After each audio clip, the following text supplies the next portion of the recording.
இதயக்கூட்டில் காதல் பிறக்கிறதே அத்தியாயம் 12. அரை மணி நேரம் வரையிலும் பொறுமை காத்தவள் எப்படியாவது வெளியேறிவிட வேண்டும் என நினைத்து சரியாக கதவருகே சென்றிருந்தால் கதவை திறக்கப் போனவளுக்கு கடைசி நிமிடத்தில் ஞாபகம் வந்தது. அவன் வைத்திருந்த கொத்துச்சாவி. ஒருவேளை வாசலை திறப்பதற்கு அந்த சாவி உதவினால் அல்லது வேறு ஏதாவது ஒரு அறையை திறப்பதற்கு உதவினால் என்று தோன்றவும் வேகமாக கதவை அப்படியே விட்டுவிட்டு மெல்ல அவனுக்கு அருகே சென்றாள். அவன் ஆழ்ந்த தூக்கத்தில் இருந்தான். சாவி அவனுடைய தலையணைக்கு அருகே வைத்ததை பார்த்திருந்தால் மெல்ல தலையணைக்கு அடியில் பூ போல லேசாக தூக்கியபடி கையை விட்டு சாவியை எடுப்பதற்காக மெல்ல நகர்த்த சாவி இருப்பதற்கான அடையாளமே தெரியவில்லை. மெல்ல மெல்ல பயத்தோடு அவனுடைய முகத்தை பார்த்தபடியே தேட சரியாக கையில் சாவி மாட்டியது. மெல்ல உருவியபடியே தன்னைத்தானே மெச்சிக்கொண்டாள். அட லூசு, இப்படியா தூங்குவ? ஒருத்தி ரூமுக்குள்ளே இருக்கிறா, கண்டுபிடிக்கல. இதோ எளிதா கதவை நான் திறந்துட்டேன். இப்போ நான் வெளியே போக போகிறேன். சாவி கூட கிடச்சிருச்சு என சொன்னபடியே நகர போனது தான் தெரியும். அடுத்த நிமிடம் என்ன நடக்கிறது என்று புரிவதற்கு முன்னாலேயே கண்கள் அதிர்ச்சியில் விரிந்திருந்தது. என்ன தேடினது கிடைச்சுதா? அதுக்குள்ளே புறப்பட்டா எப்படி என்று கேட்டிருந்தான் ஜெகன்.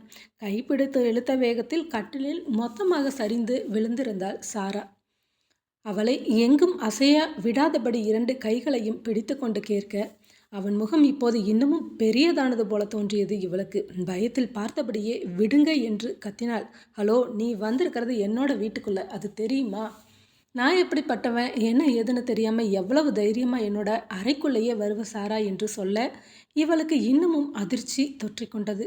கண்களை அகல விரித்தாள். அப்படின்னா என்ன தெரியுமா? என் பேர் சாரான்னு தெரியுமா என்று கேட்க, ஏன் தெரியாமல்? முதல்ல உன்னோட அப்பாவை பார்க்க வரும்போதே உன்னோட ஃபோட்டோவை பார்த்துட்டேன். என்ன அது சின்ன குழந்தைய இருந்த அப்போ எடுத்த ஃபோட்டோ. ரெண்டாவதாக உன்னை ஆஃபீஸுக்கு வந்தபோது பார்த்தேன். அது மட்டும் இல்லாமல் இந்த ஒரு வாரமாக கண்ணில் அங்கங்கே தட்டுப்படற. என்னவா இருக்கும்னு யோசித்தேன், ஆனால் பெருசாக ஐடியா கிடைக்கல. ஆனால் நீ கில்லாடி தான். எவ்வளவு தைரியம் இருந்தால் ஒருத்தரோட வீட்டுக்குள்ளே வந்ததும் இல்லாமல் அழகா கொத்து சாவியை எடுத்துகிட்டு புறப்படுவேன் என்று சொல்ல இப்போதும் கூட இவளால் அசைய முடியவில்லை. மொத்தமாக பெட்டில் படுத்திருக்க 2 கைகளையும் பிடித்திருந்தான். கிட்டத்தட்ட வயிற்றில் ஏறி அமர்ந்தது போன்ற பொசிஷனில் பிடித்து வைத்திருக்க அது இவளுக்கு இன்னமும் பயத்தை தந்தது. முதல்ல விடு பொறுக்கி, நான் எங்கேயும் ஓடமாட்டேன் என்று அவனை நகர்த்த போக சற்றும் அசைக்க முடியவில்லை அவளால். அசைச்சு கூட உன்னால் பார்க்க முடியாது. யோசிக்காத, புரியுதா? உன்னோட பலம் என்ன, என்னோட பலம் என்னன்னு இப்போ புரிஞ்சுதா? நான் எப்படிப்பட்டவன்னு நினச்சி ரூம்பு வரைக்கும் வர துணிஞ்ச? நான் தப்பானவன் உனக்கு தெரியுமா என்று கேட்டபடியே அருகே நெருங்க பயத்தில் கண்களை இறுக மூடிக்கொண்டாள். எந்த பொண்ணுமே என்கிட்ட பக்கத்தில் வர பயப்படுவாங்க. ஆனால் உனக்கு எவ்வளவு தைரியம் என்னோட ரூம்பு வரைக்கும் வந்திருக்கிற என்று கேட்க இன்னமும் கூட கண்ணை திறக்கவில்லை. பயம் முகத்தில் அப்பட்டமாக தெரிய முகம் முழுக்க வியர்க்க ஆரம்பித்தது. அவளுடைய முக பாவனை, பயம், படபடக்கும் உதடு என மொத்தமுமே இவனுக்குள் சிரிப்பை தோற்றுவித்தது. சற்றே நகர்ந்து அவளது கையை பிடித்து இறுக பற்றியபடியே எழுப்பி அமர வைக்க இன்னமுமே பிடித்திருந்த கையை பார்த்தபடி நடுங்கி கொண்டிருந்தாள். இத்தனை பயம் இருக்கிறவ இவ்வளவு தூரம் ஏறி வந்திருக்கக்கூடாது. நீ என்ன பெரிய இவளா? எவ்வளவு தைரியம் இருந்தால் என் வீட்டுக்குள்ளே வந்திருப்ப, அதுவும் திருடுவதற்கு என்று சொல்ல. இல்லை, நான் அதுக்காக ஒன்றும் வரலை. பின்ன வேற எதுக்காக வந்த? ஒரு வேளை சுற்றி பார்க்குறதுக்கோ? உனக்கு தேவை இந்த ஃபைல் தானே என்று கேட்டபடியே அருகே இருந்த டேபிளில் இருந்த டிராவை ஓப்பன் செய்து ஃபைலை எடுத்து போட இவளது தந்தையுடைய வீட்டு பத்திரம் கூடவே எழுதி கொடுத்த டாக்குமெண்ட் என 2மே சேர்ந்திருக்க அதை பார்த்தபடியே இவனின் முகத்தை பார்த்தாள். என்ன, உன்னோட அப்பா சொல்லி அனுப்பி வச்சாரா? அந்த டாக்குமெண்ட்டை கையில் கிடச்சிதுன்னா நம்ம பணம் தர வேண்டியது இல்லை, ஈஸியாக தப்பிச்சிடலாம்னு அதுக்காக இவ்வளவு கஷ்டப்பட்டு இங்கே வந்திருக்கிறியா? ஐயோ இல்லை, அப்படியெல்லாம் இல்லை. அப்பாவுக்கு இங்கே வந்தது தெரியவே தெரியாது. தெரியாதுன்னா யார்கிட்ட காதில் பூ சுத்துற? எனக்கு நல்லா தெரியும். உன் அப்பங்கிட்ட 10 பைசா கூட கிடையாது. தொழிலும் பெருசாக லாபம் இல்லை. ஏதோ இருக்கிறத வச்சு சமாளிச்சுக்கிட்டு இருக்கிறாரு. அப்படி இருக்கிறவங்களால நிச்சயமாக அந்த தொகையை கொடுக்க முடியாது. அது பெரிய தொகை தான், எனக்கு நல்லா தெரியும். வேறு ஆப்ஷனே கிடையாது. வேறு சொத்து சுகம் இல்லை. அப்படிங்கிற பட்சத்தில் அந்த வீட்டை வச்சு தான் கடனை செட்டில் பண்ணி ஆகணும். உன் அப்பனுக்கு அந்த வீட்டை விற்க துளி கூட இஷ்டம் இல்லை. அதனால தானே உன்னை அனுப்பி வச்சிருக்கிறான். ஐயோ இல்லை சார், அப்படியெல்லாம் எதுவும் இல்லை. நான் வந்தது அப்பாவுக்கு தெரியாது. அப்பாவுக்கு தெரியாமல் நான் தான் இப்படி ஒரு முடிவை எடுத்துகிட்டு வந்தேன். என்னது, என்ன வளர்ற? உண்மை சார், அப்பா கஷ்டப்படுறது எனக்கு பிடிக்கலை. அவர் கஷ்டப்பட்டு தலை குனிஞ்சு இருக்கிறது எனக்கு பிடிக்கலை. அப்பாவுக்கு இந்த வீட்டை விற்கிறதா ஆப்ஷன் இருந்தது. ஆனால் அவர் அம்மா கூட வாழ்ந்த வீடு. அம்மாவோட நினைவுகள் முழுக்க முழுக்க அங்கே தான் சுற்றிக்கிட்டு இருக்குது. என்னால் அந்த வீட்டை விற்க முடியாதுன்னு சொன்னாங்க. அதை கேட்கும்போது என்னால் தாங்க முடியல. அதனால தான் நான் இப்படி யோசிக்காமல் வீட்டுக்குள்ளே குதிச்சிட்டேன். அப்படித்தானே? இப்போ நீ என்ன பண்ணலான்னு இருக்கிற? இப்படியே நீ வெளியே போனால் 2 நாயுமே ஒன்றை அக்கு வேற ஆணி வேற பிரித்து மேய்ஞ்சிடும். உனக்கு நான் வளர்க்குற நாயை பற்றி தெரியல. நீ என்ன நினச்சிக்கிட்டு இருக்கிற?